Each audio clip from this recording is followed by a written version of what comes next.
అందరికీ నమస్కారం. Welcome to it's you TV. ప్రస్తుతం మనతో పాటు ఉన్నారు ప్రముఖ జ్యోతిష్కురాలు, జ్యోతిష్ విశారద, న్యూమరాలజీ విశారద, ములుగు రామలింగేశ్వర వరప్రసాద్ సిద్ధాంతి గారి ఏకైక కుమార్తె శ్రీమతి ములుగు శివజ్యోతి గారు. వారితో మాట్లాడి మరిన్ని విషయాలు తెలుసుకునే ప్రయత్నం చేసేద్దాం. అంతకంటే ముందు ఇటువంటి ఆధ్యాత్మికపరమైన వీడియోస్ కోసం ఇప్పుడే మన ఛానల్ని సబ్స్క్రైబ్ చేసుకోండి. నమస్కారం అమ్మా. నమస్కారం అండి. శ్రీ గురుభ్యో నమః. అమ్మ, ఇప్పుడు సింహరాశి గురించి తెలియజేస్తారా? వీళ్ళు ఏ అమ్మవారి ఆరాధన చేసుకుంటే బాగుంటుందని? అమ్మ, సింహరాశి వారికి అర్ధాష్టమ శని ఉంది. అంటే ఆరోగ్య విషయాల్లో, ఆదాయ విషయాలలో, వ్యవహార విషయాలలో వీళ్ళకి నిదానంగా ఉంటుంది. ఇప్పుడు వెళ్తారు హాస్పిటల్కి, డాక్టర్ని కలవాలనుకుంటారు, కలవరు, ఆలస్యం అవుతుంది, ఇంకో రోజు వెళతారు, లేకపోతే వీళ్ళకే బద్ధకం వచ్చేస్తుంది, సొంత వైద్యం ప్రారంభించేస్తారు. వీళ్ళకే పిహెచ్డి ఎఫ్ఆర్సిఎస్ అన్నీ ఉన్నట్టుగా వెళ్ళిపోయి నాకు ఈ పలానా సమస్య ఉంది, నాకు ఈ పలానా మంది ఇచ్చేసేయండి అని వీళ్ళు కాలక్షేపం చేస్తుంటారు. కొంతమంది పెద్దవాళ్ళనేమో మనం భయం చూస్తాం, వెళ్తే ఏం చెప్తారో ఏంటనో వీళ్ళు వెళ్ళరు. ఈ వయసులో ఉన్న వాళ్ళేమో వీళ్ళకేదో హడావిడి, వీళ్ళకి ఎక్కడ లేనంత బద్ధకము, ఎక్కడ లేనంత నీరసం అనిపించేసి ఆ కాసేపు వెళ్ళి డాక్టర్ గారిని సంప్రదించి వైద్యం చేయించుకుందాం అన్నది మాత్రం ఉండదు. అలా నెత్తి మీద అలా ఏదో తాండవం చేస్తున్నట్టుగా వీళ్ళు ఎంతసేపు మూర్ఖంగానే ప్రవర్తిస్తుంటారు. ఇంట్లో వాళ్ళు ఎంత చెప్పినా వినిపించుకోరు. నువ్వు అశ్రద్ధ చేస్తున్నావు, దీనివల్ల రేపు పొద్దున ప్రమాదం వస్తుందేమో, లేకపోతే ఏదైనా చికాకు వస్తుందేమో. అసలు వీళ్ళు ముందుగా విషయం చెప్పరు. అది ఒకటి. ఏదైనా అది బయటికి వచ్చి కనిపిస్తే కూడా వీళ్ళు ఏదో సాగదీస్తూ ఉంటారు. ఇలాంటి బిహేవియర్ మాత్రం కరెక్ట్ కాదు. వీళ్ళు ప్రతి శనివారం శనికి తైలాభిషేకం చేయించుకోవాలి. అదే విధంగా ఆదివారం రోజున సూర్య నమస్కారాలు చేయటం కానీ, శరీరం సహకరించిన వాళ్ళు, లేదా ఆదిత్య హృదయం చదువుకోవడము, ఆదిత్యుడికి సంబంధించినటువంటి పూజలు ఎక్కువ చేసుకోవాలి. ఎవరు అనారోగ్య సమస్యలతో బాధపడుతున్న వాళ్ళు. ఇది కాక ఉద్యోగంలో అండి, లేదా వ్యాపారం సరిగ్గా జరగటం లేదనుకుంటున్న వాళ్ళు ప్రతి మంగళవారం రోజున, గురువారం, శుక్రవారం రోజున లక్ష్మీ తామర ఒత్తులతో అష్టమూలికా తైలంతో కలిపి దీపారాధన చేయడం లక్ష్మీదేవి అమ్మవారికి కావచ్చు, లేదా ఇంట్లో ఉన్నటువంటి దేవీ దేవతలకు అందరికీ ఉపయోగపడుతుంది. లక్ష్మీ తామర ఒత్తులు ఉపయోగించడం వల్ల లక్ష్మీ ప్రాప్తి గురించి అది. కాబట్టి దాంతో దీపారాధన చేసుకోవడము, అమ్మవారి శ్లోకం కానీ స్తోత్రం కానీ చదువుకోవడం వల్ల వీళ్ళకి కాస్త ఆర్థిక అభివృద్ధి అనేది వస్తుంది. ఆఫీస్లో కూడా కొంచెం రికగ్నైజేషన్ వస్తుంది. ఏదైనా పనుల మీద వీళ్ళు బయటికి వెళ్ళారనుకోండి, ఏదో నలుగురు నాలుగు రకాలుగా మాట్లాడినా అందులో ఒకళ్ళిద్దరన్నా కాస్తంత పాజిటివ్గా రిసీవ్ చేసుకొని ఆ రండి కూర్చోండి అంటారు. ఏదో బయట నిలబడి వెళ్ళిపోనని అనకుండా ఆ పొజిషన్ నుంచి ఈ పొజిషన్ వరకు అయితే వీళ్ళు రాగలుగుతారు. జన్మజాతకం సహకరించింది అనుకోండి అమ్మా, అద్భుతాలు జరుగుతాయి. ఇబ్బంది ఏం లేదు. చక్కగా వెళ్ళటము, వెళ్ళిన 10 నిమిషాలకి పనులు జరిగిపోవడము, రావాల్సిన డబ్బులు రావడము, రిజిస్ట్రేషన్లు అనుకుంటే జరిగిపోవడము, వీళ్ళు ఏదైనా చెప్తే అవతల పనులు జరిగిపోవడం ఫాస్ట్గా జరుగుతుంది. ఇక్కడ జన్మజాతకంలో కూడా బలం లేదనుకోండి, ఇక వీళ్ళకి నెమ్మదిగా జరుగుతూ ఉంటాయి. వీళ్ళు ఎంతసేపటికి ఒక ఆలోచనతోనే ఉంటారు. ఇప్పుడు నేను ఉద్యోగం మానేసి వ్యాపారం చేయాలనుకున్నాను అనుకో, వ్యాపారం చేయాలనే పట్టుకొని ఊగుతుంటా. ఏ వ్యాపారం చేయాలి, ఆ వ్యాపారంలో నాకు అవగాహన ఉందా లేదా, ఇవేంటంటే చాలా సున్నితమైన విషయాలు. ఇంట్లో వాళ్ళు చెప్పారనుకోండి, మమ్మల్ని అంటావా అని అంటారు వీళ్ళు. ఇప్పుడు మంచికి వెళ్ళి వీళ్ళకి ఎవరైనా మంచి చెప్పినా కూడాను, నువ్వు నన్ను అంటున్నావు, నేనేమన్నా అంత చేతగాడి వాడినా, నాకేం తెలీదా, అసమర్థుల్లా కనిపిస్తున్నానా అని వీళ్ళకి ఏంటంటే రెబలిజం వచ్చేస్తుంది. చికాకు, విసుగు, కోపం అంతా ఇంట్లో వాళ్ళ మీద రుద్దుతుంటారు. ఇది పెద్ద సమస్యగా మారుతుంది. ఇలాంటి వాటికి ఖచ్చితంగా దూరంగా ఉండాలి. ఏదో పెద్ద పెద్ద యాగాలు, హోమాలు చేయటం వల్ల ఏం రాదు. మనం తెలుసుకోవాలి ఈ పీరియడ్లో ఇలా ఉంటుంది. మనం విచక్షణతోటి మనం చేసుకునే దాంట్లో మార్పులు చేసుకుంటూ రావాలి. వ్యాపారం చేయొచ్చు వీళ్ళు నిస్సందేహంగా, కానీ లక్ష్మీ హోమం చేసుకుంటూ ఉంటాము ప్రతి నెల. ఎందుకంటే వీళ్ళకి బలం చాలా తక్కువగా ఉంటుంది. వీళ్ళు ఎవరినో నమ్ముతారు, వాళ్ళకి డబ్బులు ఇచ్చి పని చేయమని అంటారు, వాళ్ళు మధ్యలో వదిలి వెళ్ళిపోతారు. ఇళ్ళు చూసుకున్నా అలానే ఆగిపోతాయి, వ్యాపారాలు చూసుకున్నా అలానే ఆగిపోతాయి. అక్కడెక్కడో పెట్టుబడులు పెడితే బాగా లాభాలు వస్తాయని పెడతారు.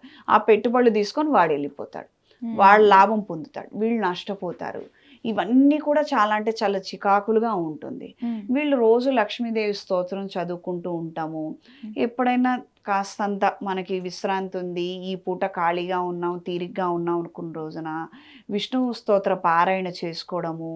రాబోయే శ్రావణ మాసం ఉంది కదమ్మా, శ్రీ సూక్త పారాయణ ఇంట్లో చేసుకుంటే ఇంటిల్లిపాదికి మంచిది. శ్రీ సూక్త పారాయణ ఇంట్లో చేసుకోవచ్చు, ఏమి ఇబ్బంది లేదు. చక్కగా దగ్గరలో ఉన్నటువంటి దేవాలయంలో వాళ్ళని సంప్రదించి వాళ్ళని ఇంటికి రమ్మని మంచి రోజు చూసుకొని శుచి శుభ్రత ఏర్పాటు చేసుకొని శ్రీ సూక్త పారాయణ చేసుకున్నారనుకోండమ్మా, వీళ్ళకి ఆరోగ్యం బాగుంటుంది, ఐశ్వర్య ప్రాప్తి కలుగుతుంది, పనులు జరుగుతాయి, చక్కగా కలిసి వస్తుంది.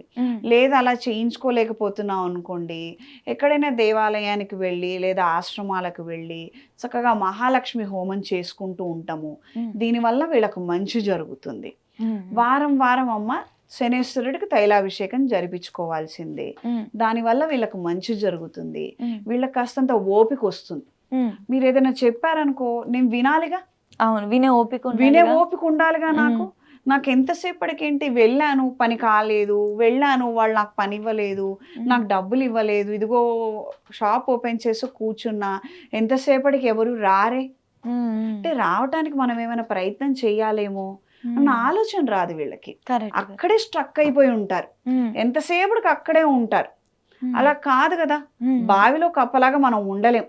ఇప్పుడు ప్రపంచం ఎలా పోటీపడి పరిగెడుతోంది, మనం కూడా పరిగెత్తాలి, మనం కూడా ఎన్నో విషయాలు తెలుసుకోవాలి. అందరంత ఫాస్ట్ గా వెళ్ళమని కాదు నా ఉద్దేశం. మన ప్రయత్నం అయితే మనం చేయాలి కదా, ఖచ్చితంగా మన ప్రయత్నం అయితే మనం చేయాలి కదా. చేయకుండా నేను ఇక్కడే కూర్చుంటాను, ఇలానే కూర్చుంటాను, అలానే జరగాలంటే కాదు. ఆలోచన రావాలి, ఆ చైతన్యం రావాలి, వీళ్ళకి పనులు జరగాలి. వీళ్ళు రుద్ర కవచం చదవటం కానీ వినటం కానీ, లేదు ఈ షాప్లో కూర్చుంటున్నారు అనుకున్నామో పొద్దునే వెళ్ళి తీస్తారు కదా, లేదా సాయంత్రం పూట జరిగే వ్యాపారాలు ఉంటాయి, అక్కడ చక్కగా విష్ణు స్తోత్ర పారాయణ వినటం కానీ, లేకపోతే నమో నారాయణ అన్నది ఒకటి లూప్లో పెట్టేసుకొని అదే వస్తూ ఉంటుంది కదా, అది వింటూ ఉంటాము. ఆ వైబ్రేషన్ అంతా షాపులో రావటం వల్ల ఫస్ట్ షాప్ ఒక మంచి అట్రాక్షన్ అనేది ఏర్పడుతుంది.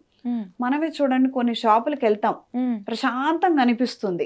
ఇంకో షాప్కి వెళ్తాం, ఎందుకు ఆ గడప దాకా వెళ్ళి మనం వెనక్కి తిరిగి వచ్చేస్తాం. మనకు కావాల్సిన ఐటమ్ ఆ షాపులోనే దొరుకుతుందని తెలుసు, ఈ వద్దులే ఈ పూట ఇక్కడికి వద్దు వెళ్ళిపోదాం అని మనమే వెళ్ళిపోతాం. అలానే మన షాపులో కూడా పాజిటివిటీ ఉండొచ్చు, నెగిటివిటీ ఉండొచ్చు.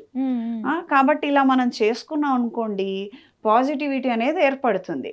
ఇంకోటి జనాకర్షణ యంత్రం పెట్టుకుంటారు చాలా మంది, ఏం పని చేయట్లేదు అనుకుంటారు. అలా జనాకర్షణ యంత్రం పెట్టి వదిలేస్తే ఉపయోగం లేదు, దానికి కూడా ఏదో ఒక పూజ చేస్తుండాలి. రోజు అగరబత్తి చూపించడము, సాయంత్రం కాగానే త్రిశూల్ పౌడర్ తోటి ధూపం వేయటము. ఎందుకంటే మా గాలులు తిరుగుతుంటాయి కదా.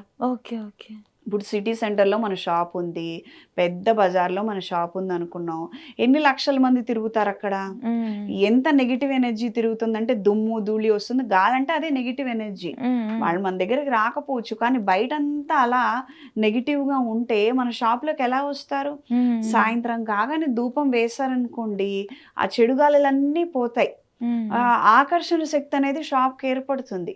ఇదేదో 1-2 రోజుల్లో జరిగే ప్రక్రియ కాదు, రోజు చేయగా 21 days, 45 days, 108 days తర్వాత మనకి రిజల్ట్స్ కనిపిస్తాయి. శాస్త్రంలో చెప్పిన మాటే, నేనేదో సాగదీయడానికి కాదు. ఏదన్నా అంటే 108 సంఖ్య. అవునమ్మా, ఎందుకు అమ్మవారు ఏదైనా జపం చేయమన్నారు, 108 సార్లు ఎందుకు చేయమన్నారు, అది 108 సంఖ్య.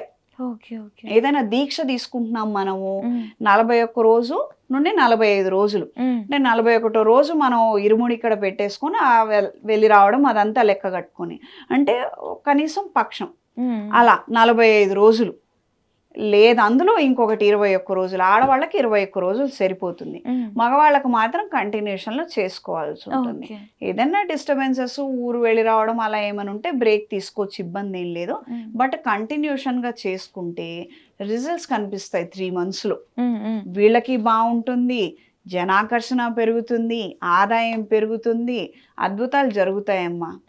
జరగకుండా మాత్రం ఏం ఉండవు. కానీ మనకి ముందు మనకి అద్భుతం జరగాలంటే మనం ఎంత ప్రయత్నం చేస్తున్నాం అన్నది ఇంపార్టెంట్. అంతే, రాత్రికి రాత్రి రాలా, దాని వెనకాల సుదీర్ఘ పోరాటం చేశారు. ఎంతో మంది వాళ్ళ మేధస్సును మొత్తం అందులో జ్యూస్ చేసి పోసారు. అర్థమైందా? రాత్రికి రాత్రి ఏ రాలా, అది ఎప్పుడో కదా వచ్చేది, నాకేం సంబంధం కాదు. నేను కూడా అందులో ఉండాలి అనుకొని చాలా మంది శ్రమించారు కాబట్టే ఈ రోజు మనకి ఇంత అడ్వాన్స్ టెక్నాలజీస్ ఉన్నాయి. ఇది కూడా అంతే, మీరైనా నేనైనా మనం చేసే పని మనం చేస్తే ఖచ్చితంగా అద్భుతం జరుగుతుంది.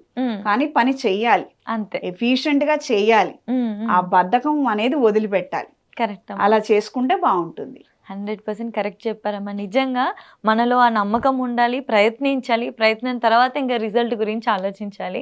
చక్కగా మీరు చెప్పిన పూజలన్నీ కూడా అమ్మ ఈ రాశి వాళ్ళు చేసుకొని వాళ్ళు అనుకున్నవన్నీ కూడా జరగాలని కోరుకుంటూ మాకు ఈ విషయాలు తెలియజేసినందుకు ధన్యవాదాలమ్మా.